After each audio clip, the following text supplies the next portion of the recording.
Bonjour, soyez les bienvenus dans la semaine de l'écho. La guerre commerciale est-elle de retour? Donald Trump menace de frapper l'Europe de nouveaux droits de douane de 100% si elle met en place une taxe sur les services numériques américains. De quoi faire voler en éclats l'accord commercial UE-États-Unis négocié l'été dernier et à peine ratifié. Un nouveau coup de pression alors que le vieux continent fait face à une autre menace existentielle, celle des produits chinois soutenus à coups de subventions massives qui bousculent son industrie de l'automobile aux batteries. L'Europe peut-elle éviter un affrontement sur deux fronts? Son industrie peut-elle encore résister au rouleau compresseur chinois? Et surtout, comment peut-elle répliquer? Eh bien, de toutes ces questions, nous allons débattre avec mes invités. Isabelle Méjean, bonjour. Bonjour. Vous êtes professeure au département d'économie de Sciences Po. Elvire Fabry, bonjour. Bonjour. La directrice du programme Commerce et Sécurité économique à l'Institut Jacques Delors. Ivan Streichenberger, bonjour. Bonjour. Vous êtes entrepreneur, cofondateur de Mindshine Technologies, une start-up qui utilise l'IA pour améliorer la productivité des entreprises. Vous êtes basé à Atlanta, aux États-Unis, à Londres et à Paris. Vous êtes président aussi de la Commission Amérique du Nord des conseillers du commerce extérieur. Et puis à distance, Julien Pillot, bonjour. Vous êtes économiste et enseignant-chercheur à l'INSEC. Cette nouvelle mise en garde de Donald Trump, cette fois-ci, le président américain menace d'imposer des droits de douane de 100% sur les produits européens si les 27 appliquent une taxe sur les géants du numérique. Les précisions de Kathleen Brown et Agnès Le Gossec. Des taxes douanières de 100%. C'est la nouvelle menace de Donald Trump envers l'Europe. Le président des États-Unis veut préserver les géants du numérique de toute nouvelle taxe. Ce droit de douane annulera tous les accords commerciaux conclus avec le pays, qu'ils soient déjà mis en œuvre, signés ou non. De plus, ce droit de douane de 100% sera instauré immédiatement. Cette annonce intervient alors que les 27 viennent de donner leur feu vert à l'accord commercial négocié l'été dernier avec les États-Unis.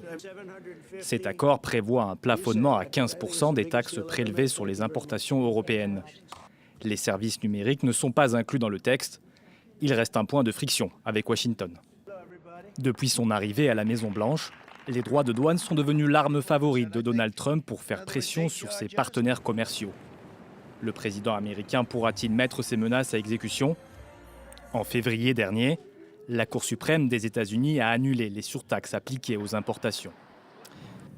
Isabelle Méjean, un droit de douane de 100% immédiatement applicable aux importations européennes. Concrètement, à quoi faut-il s'attendre pour les voitures, le luxe, l'agroalimentaire européen?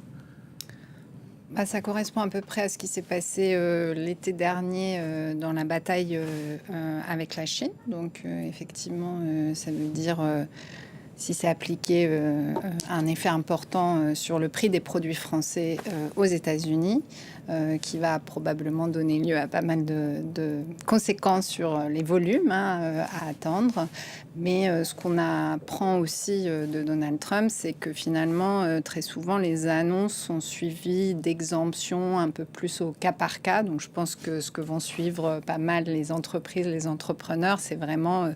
les détails qui vont suivre nécessairement. Et pourra-t-il, c'est l'autre question, vraiment appliquer ces nouveaux droits de douane malgré les avis défavorables de la Cour constitutionnelle? Sans doute, donc il y a, comme on l'a compris depuis un an, il y a quand même pas mal de bases légales différentes aux États-Unis pour mettre en place des droits de douane. Donc certaines qui ont aujourd'hui été rejetées par la Cour suprême, mais donc qui peuvent être remplacées par d'autres bases légales possibles.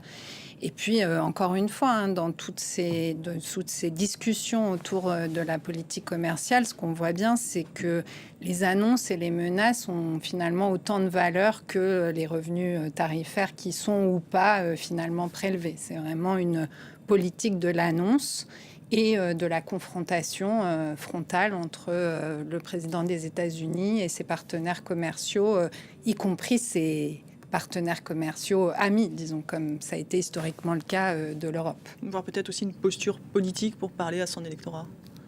Oui, on ne sait pas très bien à qui il parle. Je ne sais pas si son électorat appréciera l'impact sur le prix des produits de luxe qu'on exporte aujourd'hui aux États-Unis. Mais en tout cas, c'est certain que la manière dont c'est fait, la rhétorique montre clairement qu'il s'agit ici beaucoup de travailler sur les annonces. Et encore une fois, que ça soit pendant le premier mandat Trump ou le second, ce qui caractérise vraiment la politique commerciale américaine, c'est qu'il y a des annonces très importantes sur un grand nombre de produits qui donnent ensuite lieu à des exemptions ciblées mais très nombreuses. Donc on ne sait pas très bien au final ce que ça veut dire, même si on restait à 100% en termes de droits de douane effectifs.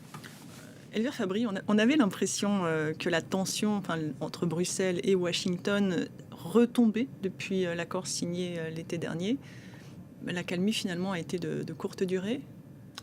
On savait que ça ne durait pas beaucoup. Toute l'attention de Donald Trump était captée par son engagement en Iran, le blocage du détroit d'Ormuz.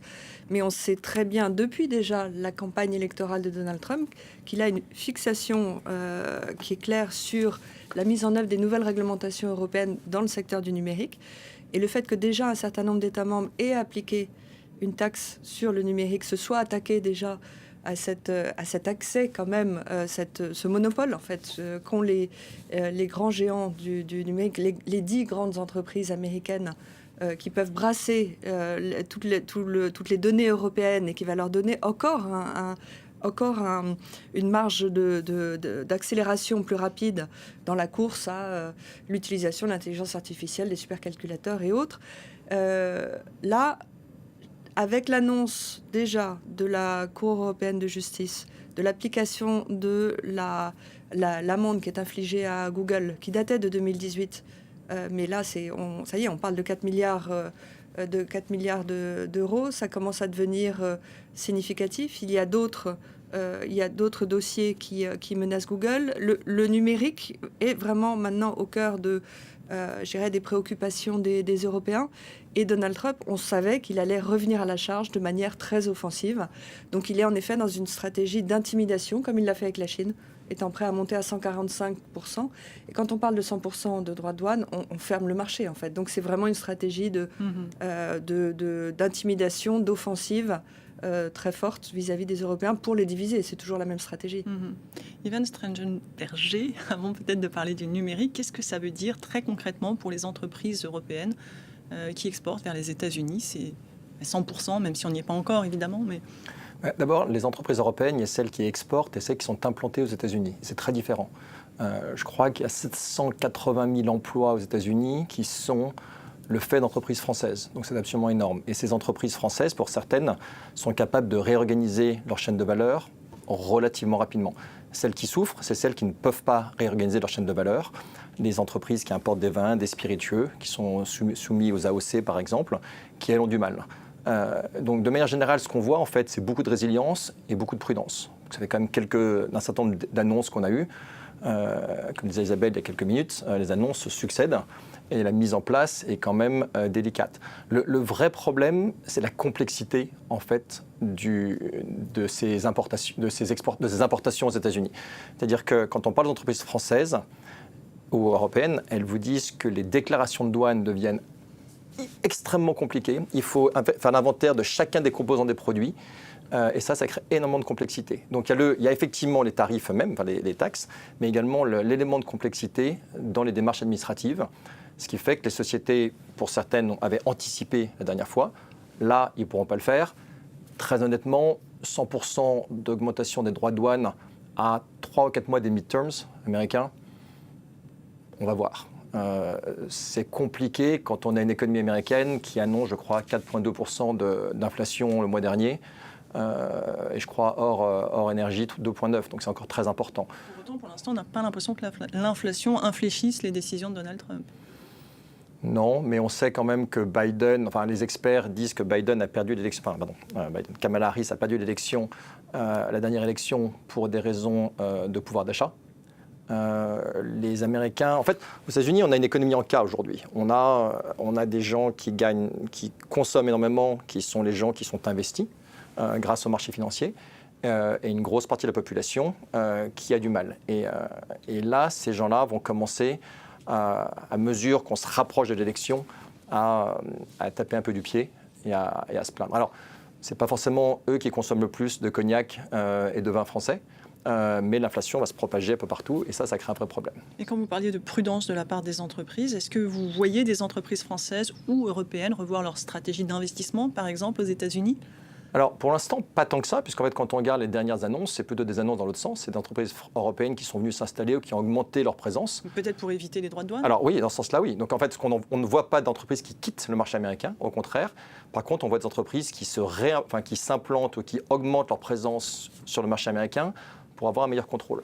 Simplement, étant donné qu'on a peu de visibilité, les entreprises sont quand même prudentes dans des gros investissements de plusieurs centaines de millions, de milliards de dollars, dans la mesure où les choses changent beaucoup. Donc oui, on voit des grandes entreprises qui s'installent, on voit des entreprises qui se renforcent, on n'en voit aucune pour l'instant qui partent. En fait, il faut se rappeler simplement que moi, ça fait 25 ans que je suis aux États-Unis, on a vu beaucoup de choses. On a quand même vu les Freedom Fries, on a vu le boycott des vins français, on a vu toutes sortes de choses. Les choses changent, mais dans la durée, ça reste comme un marché qui est très fort, très important. C'est le plus grand marché de consommation du monde, très largement. Je crois que c'est 20 000 milliards de dollars de consommation des ménages. Vous me dites qu'il y aura toujours des entreprises françaises ou européennes pour faire des affaires aux États-Unis. Oui, et en plus, on a une belle image. Il est difficile de se passer du marché américain. C'est colossal. Donc on s'ajuste. Les plus agiles s'ajustent vite, les plus grosses font le dos rond. Celles qui souffrent, c'est celles qui n'ont pas de façon d'ajuster leur chaîne de valeur, leur source d'approvisionnement. Type le cognac. C'est clairement les vins, les spiritueux, qui je crois qui sont moins 20% en 2025. Voilà. Donc on verra, mais les choses changent vite. Isabelle Méjean, ces menaces de Donald Trump, peut-on dire qu'elles enterrent l'accord commercial signé en août dernier qui devait entrer en vigueur le 4 juillet ? Les menaces n'enterrent rien, mais si elles sont mises à exécution, effectivement, ça contrevient au terme de l'accord. Après, encore une fois, cet accord, ça a toujours quand même été assez flou, la manière dont ça serait appliqué, quand, comment, quel... Il y a beaucoup d'éléments de cet accord qui sont difficiles à... plafonner les droits de douane à 15%. Exactement, mais en échange d'une baisse complète des droits de douane européens sur les produits manufacturés. Donc ça, sur quoi la Commission européenne peut s'engager, en tout cas ce qui a été ratifié aujourd'hui, mais il y avait aussi un certain nombre d'engagements sur des investissements, sur des augmentations d'importation sur des produits énergétiques, des choses qui sont toujours un peu plus flou juridiquement. La Commission, l'Europe ne décide pas de combien on investit aux États-Unis. Donc, de toute façon, cet accord, il était utile, en tout cas, la Commission européenne a jugé que c'était utile l'été dernier pour faire rebaisser la pression. Mais les détails et les termes, je pense, ouvraient de toute façon des possibilités de renégociation plus tard. Pierre Fabrice, c'était ça le but de cet accord, faire baisser la pression ? C'est essayer de redonner un peu de stabilité à cette eau bouillonnante, sachant que ce que veulent les entreprises, c'est d'abord avoir un peu de stabilité, ensuite elles s'adaptent. Et là, tout le problème, c'est qu'on sait que Donald Trump remet en cause systématiquement ses engagements. Il l'a fait déjà avant même que l'accord de Thornbury soit ratifié. Donc ce fameux accord signé l'année dernière. Voilà. Ouais. Qui fixait donc à 15% les droits de douane imposés sur l'Union européenne, qui actuellement ne sont que 10 à cause du rejet par la Cour suprême américaine de l'utilisation d'un outil juridique. Mais déjà dès avril dernier, il a commencé à rallonger la liste des produits qui ont des composants et qui ne se voient imputer qui ont des composants, notamment d'acier ou d'aluminium, et qui se voient imposer des droits de douane plus importants. Donc en fait, par lui-même, déjà, il était en train de ne pas respecter les termes de l'accord avant même qu'il soit ratifié. Et encore une fois, aujourd'hui, la stratégie de la Commission européenne, c'est d'essayer de le ramener à une logique de respect de règles. Si on s'est mis d'accord sur quelque chose, on essaye de s'y tenir, en sachant que beaucoup de menaces vont encore cibler les Européens, y compris dans le secteur pharmaceutique. et que c'est pas simplement d'ailleurs les accords bilatéraux, mais c'est aussi l'impact indirect d'autres accords internationaux. Là, il vient d'annoncer qu'il annulerait l'accord entre les États-Unis, le Canada et le Mexique. Ça va aussi avoir un impact majeur pour les entreprises européennes. Beaucoup sont implantées, que ce soit au Canada ou au Mexique. Les chaînes de valeur sont très intégrées à travers le Mexique, qui était devenu une plaque tournante d'investissements étrangers pour accéder au marché américain. Donc c'est ce qui s'annonce encore pendant tout le mandat Trump, c'est une instabilité maximum. Et c'est ce qui appelle les Européens à réduire quand même leur dépendance excessive. Ils ne peuvent pas se passer du marché américain, c'est évident. Mais on n'a pas vu en tout cas l'espèce de grand mouvement d'investissement que souhaitait avoir Trump.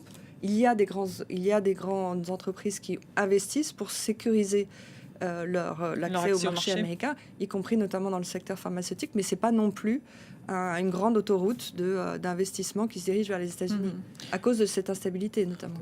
Julien Pillot, si on regarde un petit peu les dernières années, que retenir des précédentes hausses tarifaires décidées par Donald Trump? Je pense notamment sur l'acier, sur l'aluminium. Est-ce qu'elles ont permis de rebâtir une industrie américaine? On serait tenté, à la lumière de travaux économiques qui sont parus ces dernières années, de façon totalement indépendante d'ailleurs, de répondre par la négative en fait à la question. Et c'est là qu'on peut s'interroger quand même sur le modus operandi finalement de quelqu'un comme Donald Trump, qui semble plus intéressé par la puissance et par le rapport de force systématique plutôt que par l'analyse de l'efficience réelle des mesures qu'il veut bien éventuellement prendre de temps en temps. Mais effectivement, puisque vous avez évoqué le cas de l'acier et de l'aluminium, on a un cas d'école qui date de la première mandature de Donald Trump, qui date de 2018 exactement, où déjà à l'époque, au titre de la section 232, sous prétexte de sécurité nationale quelque part, Donald Trump avait déjà prononcé finalement des droits de douane extrêmement forts, à l'époque perçus comme extrêmement forts, sur l'acier et sur l'aluminium, avec respectivement 25% pour l'acier et 10% sur l'aluminium. Et l'idée, c'était effectivement de ralentir un peu les exportations et de restimuler cette industrie américaine. Et bien, les études indépendantes qui sont sorties entre-temps, quand bien même elles utiliseraient des méthodologies qui sont très différentes, elles convergent toutes vers le même résultat. Et le résultat, il est sans appel, sans équivoque. C'est plutôt un pari qui a été perdant pour l'économie américaine. On a des études, je pense notamment à celle de Flynn et de Pierce, qui s'est attaché finalement à essayer de comprendre si ça avait finalement sauvé plus d'emplois manufacturiers dans l'industrie de l'aluminium et de l'acier que ça n'en avait détruit par les effets inflationnistes de rebond sur les autres secteurs d'activité américains. Et on s'est rendu compte que pour quelques dizaines de milliers d'emplois sauvés dans l'industrie manufacturière de l'acier, ça avait détruit ou ça avait empêché la création d'emplois à hauteur de plus de 250 000, si ma mémoire est bonne, d'emplois dans les autres industries américaines. On a eu d'autres études qui ont également établi un effet inflationniste qui a fini par peser très lourd sur les ménages américains, effectivement avec des effets asymétriques, mais néanmoins, ces études ont pu converger, je pense notamment à l'étude de Mary Amity et ses co-auteurs, qui ont convergé vers 1,4 milliard de dollars au niveau macroéconomique de perte sèche de pouvoir d'achat pour l'ensemble de l'économie américaine, et ce, chaque mois où ces tarifs ont été en vigueur, et d'autres études qui ont démontré que finalement, tout bien considéré, ces espèces de mesures extrêmement coercitives mises en place par Donald Trump à l'époque ont fini par se solder par un coût de 650 000 $ à 900 000 $ par emploi sauvé, ce qui est effectivement extrêmement cher. Donc on voit parfaitement que les États-Unis aujourd'hui sont dans une impasse, faute d'avoir une gouvernance aujourd'hui qui accepte de regarder les effets concrets sur le plan économique des décisions passées quand elles ressemblent aux décisions d'aujourd'hui. Et là, ça pose un problème qui éclaboussera, in fine, me semble-t-il, l'économie américaine. Vous êtes d'accord avec ces études, ces analyses? C'est-à-dire peut-être qu'à court terme, effectivement, ça peut inverser la balance commerciale, mais que sur le long terme, ça ne produit pas d'effet très positif pour l'économie américaine? Oui, là, le bilan, en tout cas, de ce qui a été fait jusqu'ici, c'est toujours difficile de faire des bilans sur l'investissement, parce que l'investissement, ça met beaucoup de temps à se matérialiser dans des données. C'est des gros flux, mais qui sont peu nombreux. Donc, c'est toujours difficile de commenter sur les effets d'une politique sur l'investissement. Mais sur, en tout cas, ce qui s'est passé en 2018-2019, ça confirme complètement ce que disaient les modèles économiques, c'est-à-dire que taxer les importations, c'est un coût très important pour les consommateurs. Après, moi, je trouve que c'est peut-être utile, ou en tout cas, la manière dont j'aime bien y réfléchir en ce moment, c'est que peut-être que ce coût économique que s'imposent les États-Unis peut avoir, ou en tout cas peut être justifié dans la tête de l'administration américaine par des bénéfices plus diplomatiques. Et donc finalement, c'est un peu différent, c'est une autre manière de penser ça. Du point de vue économique, c'est vraiment difficile de justifier tous les arguments, rien ne va dans le bon sens, la balance courante américaine n'évolue pas du tout favorablement, l'emploi industriel, etc. Par contre, de fait, sur le volet diplomatique, c'est une diplomatie de la menace et de l'affrontement. Mais en tout cas, avec l'Europe, pour l'instant, ça a marché. Donc, c'est pour ça que c'est sans doute intéressant de regarder ce qui va se passer dans les prochains mois du côté de la Commission européenne. Alors, précisément, l'Union européenne a assuré qu'elle réagirait rapidement et avec détermination si Donald Trump venait à mettre ses menaces à exécution. Mais encore, que peut-elle faire ? Là, on est vraiment sur le terrain de la coercition économique, puisque il s'agit d'appliquer des droits de douane, non pas pour leur effet X ou Y souhaité, mais pour pas qu'on adopte une réglementation européenne, donc une décision politique souveraine, décidée et votée par le Parlement européen. Et c'est ce qu'on avait retrouvé, c'est ce qui avait déjà été appliqué vis-à-vis de l'Ukraine pour avoir accès aux minerais critiques, en effet, pour des objectifs, je dirais, de diplomatie économique. Alors, comment réagir ? On a les outils pour réagir, sachant qu'on peut préparer des volumes d'importation américains sur lesquels on appliquerait des droits de douane. Ça avait déjà été utilisé sous la première mandature de Trump pour faire reculer Trump sur les droits de douane qu'il voulait appliquer sur les exportations automobiles. On aurait pu le faire déjà au printemps dernier. On a pris au niveau européen la décision de avaler les 15% de droits de douane parce qu'on avait besoin du soutien américain vis-à-vis de l'Ukraine. On est toujours dans la même situation aujourd'hui. On cherche à gagner du temps avec Donald Trump. Simplement, on sait très bien aussi que Donald Trump fonctionne aussi au rapport de force, comme vient de le dire Isabelle, et qu'il faut aussi pouvoir montrer une position ferme, se dire prêt à activer des instruments, parce que s'il a le sentiment qu'il n'y a qu'un ventre mou, il continue à appuyer. Et il aurait beaucoup de raisons encore d'appuyer sur les Européens, parce qu'il cherche à diviser les Européens, à fragmenter l'Union européenne. Ce qui est assez facile à faire. Ce qui est assez facile à faire. Je pense qu'il y a un moment aussi où, on va parler de la Chine, mais il y a un moment aussi où, sous une pression et menace à la fois du côté américain et côté chinois, on peut espérer qu'au-delà d'un scénario de division, il y ait quand même un peu un ressort de coalition et d'unité du côté des Européens, parce que là, on va à l'échec total. Isabelle Méjean, faut-il répondre coup par coup à ces menaces, comme la Chine avec ses droits de douane de 200% sur certains produits américains, ou est-ce une fuite en avant ? Disons que je ne suis pas diplomate, mais disons que l'Europe a les moyens de répondre coup pour coup. Donc, par rapport à d'autres pays qui ont subi les mêmes pressions coercitives, l'accès au marché européen, c'est une force énorme qui nous protège. Et les pays membres européens, je pense, doivent se rendre compte en ce moment qu'on a une chance face à ces tensions géopolitiques importantes. C'est l'unité du marché européen et la taille du marché européen qui nous donne un pouvoir de réponse face à des pressions que les États membres individuellement n'auraient pas. Donc ensuite, c'est comment répondre dans nos modèles théoriques. Un grand pays répond à des menaces de ce type-là en rendant coup pour coup. Là, on voit bien le dilemme. C'est là que la question devient assez compliquée. C'est que le dilemme européen, c'est d'être très vulnérable face à ces pressions coercitives, notamment du côté de la défense. Donc, on a quand même une menace très importante autour de la situation en Ukraine. Et donc, C'est rompre évidemment, notre le dépendance modèle aux États-Unis. théorique nous dit qu'il faut répondre. La pratique, c'est qu'on reste très vulnérable. On est aussi très vulnérable par rapport à notre dépendance extrême aux services numériques américains. Et donc, il appuie là où ça fait mal, effectivement. Il ne faut pas oublier que Donald Trump, en fait, divise pour mieux régner. Donc, il sait que l'Union européenne ne peut pas répondre d'une seule voix. Et donc, il essaye de faire monter, enfin, de transférer les négociations à un niveau bilatéral plutôt que multilatéral, et ça fonctionne. C'est-à-dire qu'il arrive à fracturer en fait la réponse. Juste un tout petit réponse sur l'économie américaine. Le reshoring n'a pas fonctionné pour l'instant, c'est-à-dire rapporter ces industries aux États-Unis.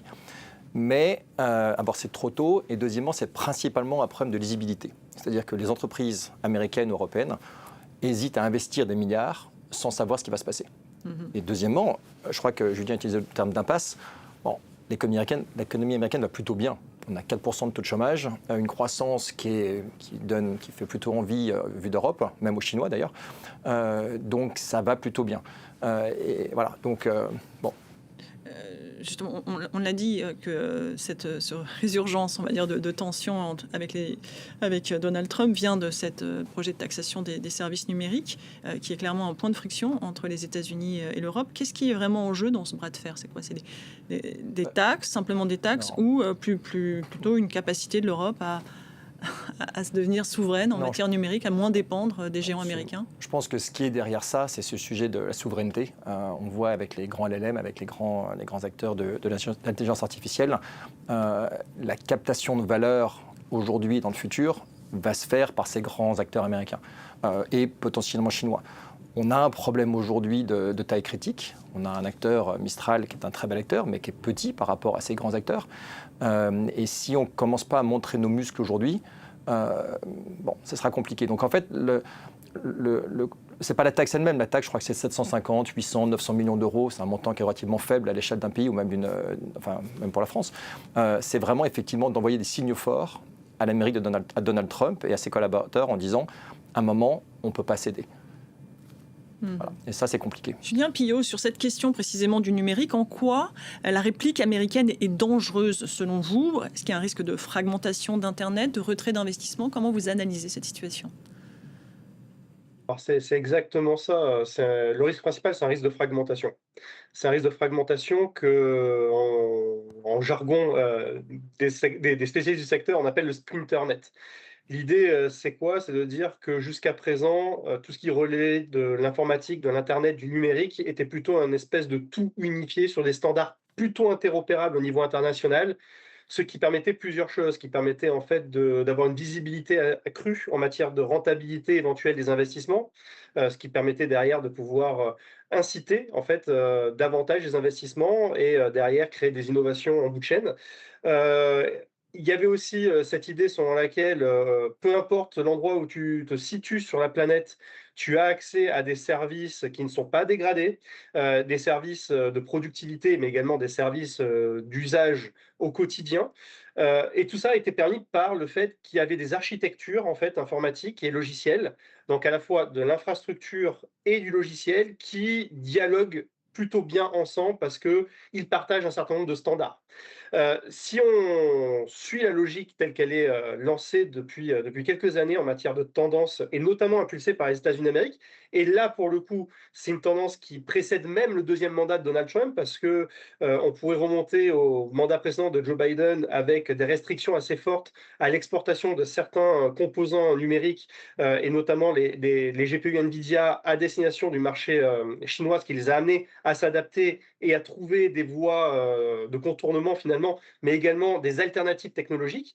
Mais on se rend compte que si on suit cette logique, on pourrait avoir non plus un espace numérique très unifié en vérité, où finalement la concurrence se fait en fonction de qui est capable d'avoir un vrai avantage concurrentiel en matière de qualité et de coût de production et donc de prix à la sortie, mais plutôt sur des zones qui vont se juxtaposer, ce qui devrait derrière en fait réduire finalement la qualité de l'investissement, gréver un petit peu les espérances de retour sur investissement au moment où, précisément, on n'a jamais autant investi dans les data centers, dans le cloud, dans les semi-conducteurs, dans l'intelligence artificielle, pour pouvoir préparer les grands chantiers de demain en innovation, qu'il s'agisse des chantiers de décarbonation, de l'industrie 4.0, des chantiers de la santé et des chantiers évidemment de meilleure connaissance de notre environnement pour pouvoir mieux protéger éventuellement la biosphère, par exemple. Bref, on a des besoins qui sont gigantesques et c'est le moment où, par le jeu de la géopolitique tel qu'il se cristallise aujourd'hui, on risque d'avoir des déperditions en matière d'efficience du capital investi, avec des concurrences, là, ne devrait pas être, où on devrait avoir plutôt des complémentarités, des synergies. Et c'est vrai que de là où je me situe, je trouve qu'on est sur un moment extrêmement périlleux, parce qu'on pourrait perdre quelque chose de très précieux, mais dont on n'a pas vraiment toujours conscience, en fait, du caractère extrêmement précieux de ce numérique assez unifié tel qu'il a existé sur les dernières décennies à l'échelle de la planète. Allez, venons-en à l'autre front qui préoccupe les Européens, celui des déséquilibres commerciaux avec la Chine. Ce lundi, à Bruxelles, le commissaire européen a rencontré le ministre chinois du Commerce. L'an passé, l'excédent commercial chinois vis-à-vis de l'UE a atteint 360 milliards d'euros. Bruxelles tire la sonnette d'alarme. Écoutez. Mon objectif dès le départ a été clair. Commencer à rééquilibrer la relation commerciale entre l'Union européenne et la Chine. L'écart se creuse. Les exportations de la Chine vers l'UE ne cessent d'augmenter, tandis que notre part du marché chinois ne cesse de diminuer. Cette tendance est insoutenable et le statu quo n'est pas une option. L'UE reste ouverte aux affaires, mais nous devons défendre notre base industrielle et continuer à exiger des conditions de concurrence équitables à l'échelle mondiale, afin que nos industries aient réellement la possibilité de rivaliser. Isabelle Méjean, cette déferlante de produits chinois est-elle comparable à celle vécue dans les années 2000, venant également de Chine, ou a-t-on changé d'échelle ? Alors en termes global de déséquilibre, on compare beaucoup ce qui se passe aujourd'hui avec ce qui s'est passé suite à l'adhésion de la Chine à l'OMC, parce que dans les deux cas, on a un modèle de croissance chinois qui est très fortement tiré par les exportations. La demande en Chine est faible et s'est affaiblie nettement dans les dernières années. Et donc, pour maintenir un niveau de croissance suffisant, la Chine a besoin d'exporter et d'avoir des surplus d'exportation qui sont importants. Donc, de ce point de vue-là, on compare beaucoup aujourd'hui ce qui s'est passé en 2000, dans la décennie 2000, avec ce qui se passe aujourd'hui. Pour l'Europe spécifiquement, le choc chinois des années 2000 a été finalement assez limité pour plein de raisons, mais notamment parce que la nature de la spécialisation chinoise était vraiment très fortement axée sur des biens de consommation finale qui n'entraient que très peu en concurrence avec ce qui était produit en Europe. Donc à part dans le textile par exemple, où là il y a eu un choc important pour la production industrielle européenne, la décennie 2000, ça a été une décennie où la production manufacturière européenne est restée très forte et en très fort surplus. L'Europe avait et a toujours un excédent de production manufacturière important et celui-ci n'a pas faibli tellement avec le premier choc chinois. Ce qui change aujourd'hui et la raison pour laquelle les inquiétudes sont beaucoup plus importantes, notamment du côté de l'Allemagne, c'est que la Chine a beaucoup investi entre-temps et a investi notamment pour développer des productions manufacturières sur des secteurs qui entrent directement en concurrence avec ce que les Européens savent bien faire, c'est-à-dire de l'automobile, des machines-outils, aujourd'hui de plus en plus des produits chimiques, voilà, des productions sur lesquelles l'avantage comparatif européen était très fort et se retrouve aujourd'hui concurrencé par des productions chinoises à moindre coût. Est-ce qu'il faut dire qu'il va falloir accepter que certains de ces secteurs qui étaient forts en Europe ne seront plus du tout compétitifs face à la Chine et qu'il va falloir se concentrer sur peut-être d'autres secteurs? Donc, il y a des choses sur lesquelles je pense qu'il faut accepter que c'est déjà trop tard. Donc, par exemple, on produira certainement plus jamais de panneaux solaires en Europe parce que l'avance technologique et en termes de coût de la Chine est trop importante. Par contre, la question aujourd'hui qui est discutée, notamment poussée par la France, mais aussi d'autres pays, c'est vraiment de réfléchir à ce que sera le cœur de l'avantage comparatif européen dans le futur et les secteurs sur lesquels il faut continuer à résister et à résister en utilisant tous les outils possibles, mais notamment celui de l'innovation, parce que rien n'est inéluctable. Ici, il y a des secteurs sur lesquels la France ou l'Europe a été en avance technologique dans les 20 dernières années et il n'y a pas de raison particulière pour que ça ne le reste pas, mais l'innovation, ça nécessite des investissements et des efforts importants de la part des entreprises, mais aussi un environnement réglementaire qui est favorable. Elvire Fabry, un rapport récent de l'OCDE estime que les industries chinoises ont bénéficié d'un soutien public jusqu'à 8 fois supérieur à celui de leurs concurrents européens. Est-ce que cela suffit à expliquer un tel déséquilibre ? On le sait depuis longtemps que le système de capitalisme d'État chinois, il repose d'abord sur des subventions très importantes, tout type d'aide d'État. C'est-à-dire que c'est pas simplement ça, c'est une palette d'aides d'État dont ont bénéficié les entreprises chinoises et qui fait qu'aujourd'hui, on les a vus monter, notamment dans tous les secteurs technologiques et qu'ils ont pris beaucoup d'avance. Mais il n'y a pas que ça. Il y a aussi une concurrence très forte au sein du marché chinois et qui mène à la multiplication d'entreprises. Et puis dans un deuxième temps, à une concentration du marché qui permet de faire émerger des grands géants nationaux. Et c'est ce qu'on voit aujourd'hui, notamment dans le secteur automobile. Mais toutes ces distorsions de concurrence d'un modèle chinois qui n'a pas voulu...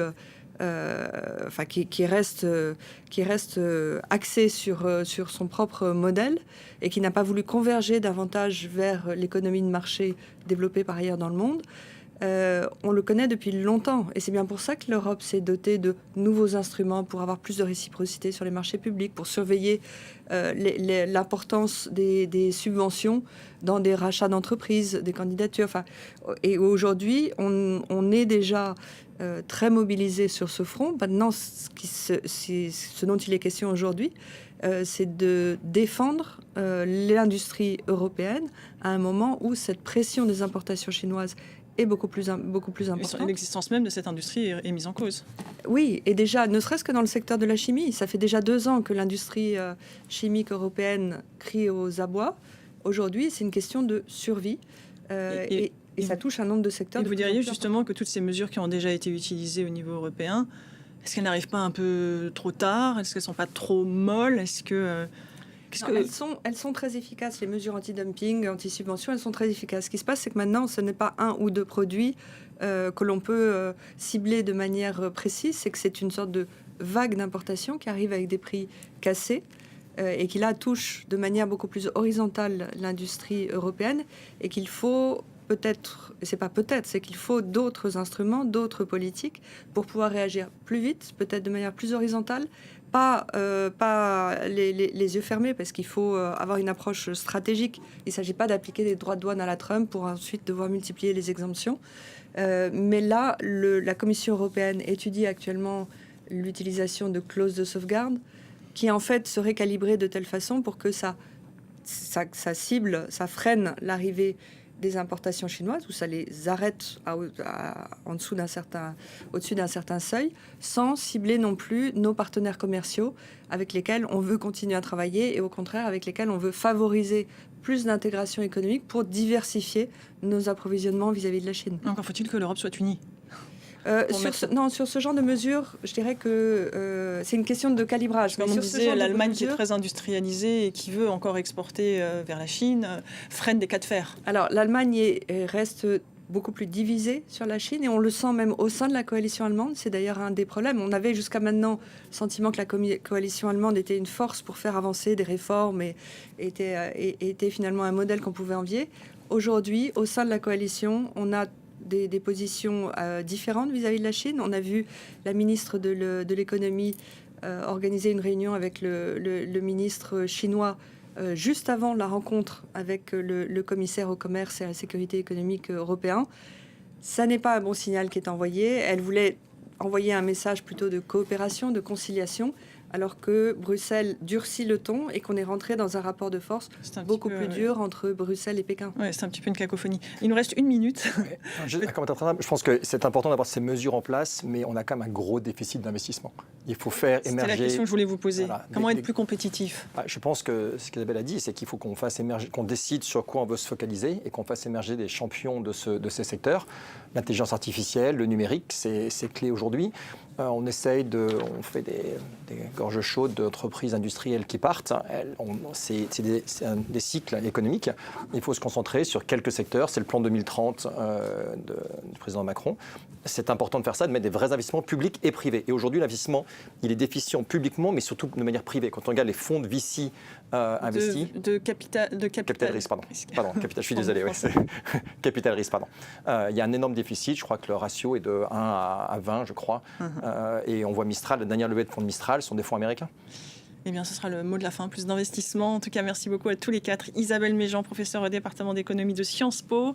Elvire Fabry, directrice du programme Commerce et Sécurité économique à l'Institut Jacques Delors. Yvan Strassensberger, entrepreneur, basé aux États-Unis notamment. Et Julien Pillot, économiste et enseignant-chercheur à l'INSEC. Merci beaucoup à tous les 4. Merci à vous de nous avoir suivis. L'information continue sur France 24.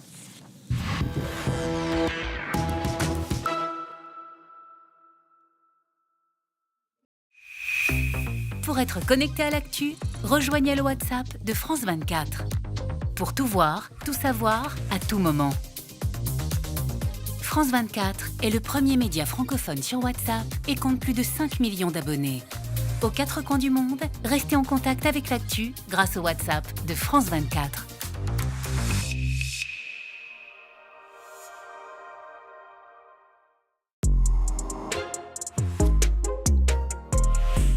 Si t'es allé en Bulgarie récemment ou que t'as prévu d'y passer des vacances cet été, tu seras peut-être étonné de voir que là-bas, tous les prix ils sont affichés à la fois en euros et en lèvres bulgares. Alors, c'est pas si surprenant que ça, parce qu'en fait la Bulgarie est rentrée dans la zone euro que très récemment, en janvier 2026. Et si, comme beaucoup d'Européens, moi y compris, t'as pas vraiment de souvenir de ce que c'était la vie avant l'euro, les Bulgares, eux, ils sont clairement en plein dedans. Du coup, à l'occasion du Green Transition Forum organisé à Sofia, on est allé demander à des jeunes sur le salon ce que ce changement de devise avait eu comme impact dans leur vie au quotidien.